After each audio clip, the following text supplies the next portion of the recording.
Hello, everyone, and welcome back to this week's podcast, which is the 100th edition of the Rose and Rubini podcast. This week, we're discussing crunch time for the UK. We'll be discussing the budget, the central bank, and upcoming elections that we've been watching for many, many months now. Now, Brunello, as we sort of have discussed before in our article on 2024's elections in developed markets, one of the really key events this year are the sort of parliamentary elections in the UK. And it seems like we're in a moment when the Tories have sort of been in power almost since forever, or at least in living memory. How likely is that to change with the current situation? Yeah, so the Tory party has been in power since 2010, and things are about to change effectively. The polls suggest that the Labour Party is at least 20 points ahead, and the Conservative Party um, is is trailing very, very poorly. They are polling around 20%. We're talking about one of the worst polls since the John Major era, when he was then defeated by Tony Blair in 1997 with a landslide victory. Tory powers have gone through all sorts of combination. When they won in 2010, they had to form a coalition with the Lib Dems of Nick Greens. And then they faced a Scottish independence referendum in 2014, which they narrowly won. Unfortunately, this gave them confidence of trying the Brexit referendum, which they promised ahead of the 2015 election. Also, because Cameron thought that he would not have to make good on the promise because he would need again Nick Clegg and the Lib Dems um, to form a majority. Therefore, he could promise the referendum, but then the Lib Dems would say, "Sorry, if you want us, you have to do without us, and so you have no majority, no referendum." In reality, the Lib Dems collapsed. The Tory party did much better than expected. They got an overall majority, and then Cameron had to deliver on the promise. The referendum was held. He had to resign straight away because he campaigned, in spite of calling the referendum, had to campaign for winning. And so he had to leave. Theresa May came in.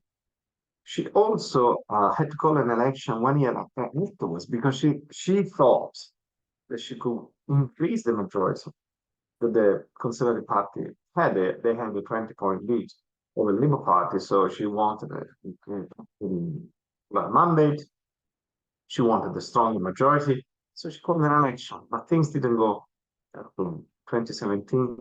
She in fact lost the majority, and she was forced to form a coalition with the DUP, which caused all sorts of problems because, as we know, Northern Ireland, we have discussed it several times, um, was one of the most relevant sticking point to arrive at the eventual Brexit deal with the EU. So eventually she was kicked out and Boris Johnson came in. And also he called immediately an election, well, not immediately, but soon after, in 2019. And then was a real landslide victory for the Labour Party, one of the worst defeats in history. But then COVID came. COVID came, and there was the scandal of the party gates, the so-called party gates in number 10. So the government itself not respecting the rules that it was imposing on itself on the rest of the countries, plus all sorts of other scandals that came out. Meanwhile, guess what? Johnson, in spite of the massive victory, had to resign. And he placed to the shortest serving prime minister in British history, Liz Truss, the famous Liz Truss, who stayed in power 54 days before resigning, but not before posing a bond market route that clearly wasn't totally welcome at all. So eventually Rishi Sunak, who was the chancellor of Boris Johnson, came in the rest is recent history. And that's sort of quite the almost sort of brief history of the Tory party in the last 14 years or so leading up to this point. I mean, a lot of tumultuous political developments, but still managing to hold on to power at the very least. It seems like that might well change in this year's elections. The Labour Party is very much changing face and shifting massively to the left. Tell me a bit more about that. Yeah, that's the most important thing. The Labour Party under Tony Blair managed to get the center in the political spectrum. Absolutely crucial. It was called the New Labour at that point. Marginalize the unions, take center stage, reform the party, get rid from the charter, the common ownership of means of production. So, relics of the one would say the 20th century. Reality is probably already the 19th century. So, all this was gone. And that's why Tony Blair managed to be the only prime minister who served for 3 terms. He won 3 consecutive elections, first time in Labour's history.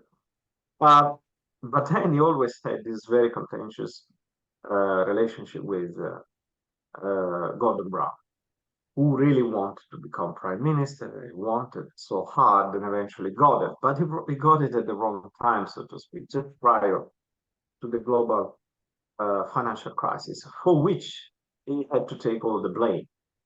Tony Blair, as we know, had to resign because of his involvement in the Iraq war.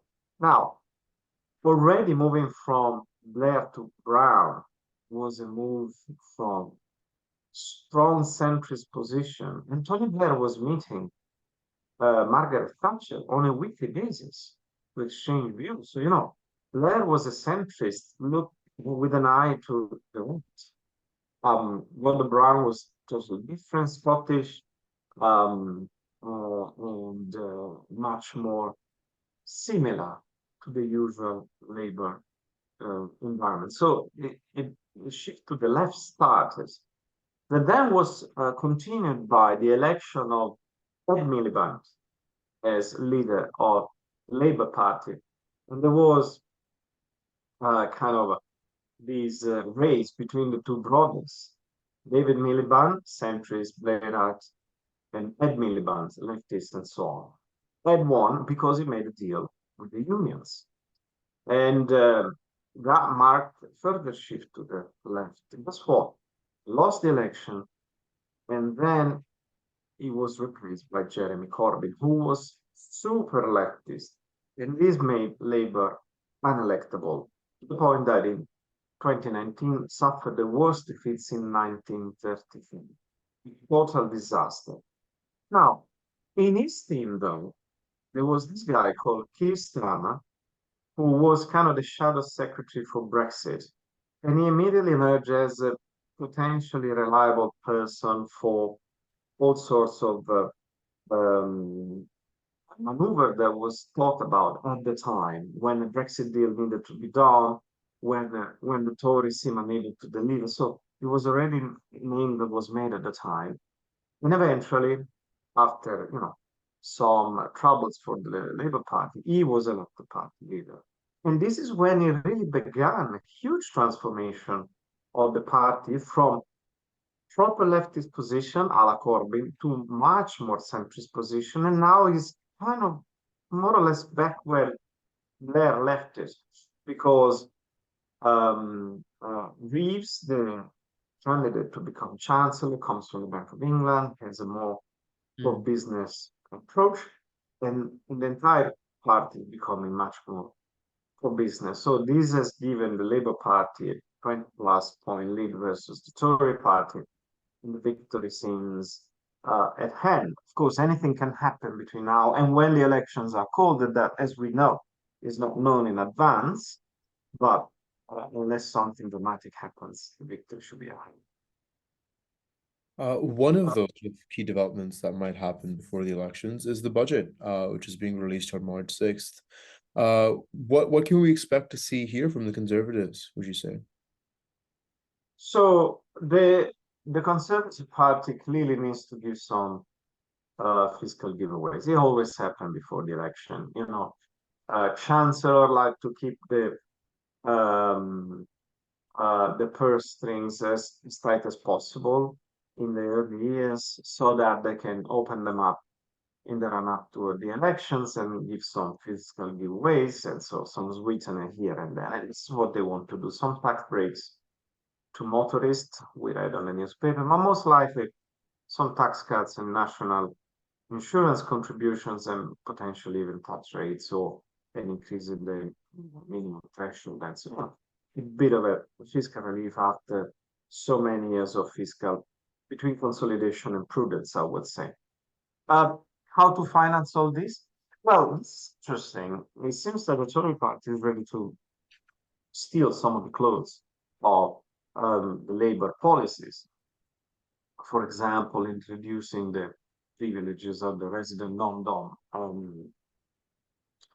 fiscal regime. So, but that would be kind of giving in to the ideas of the Labour Party, and that could open up, in fact, highway the Labour Party to get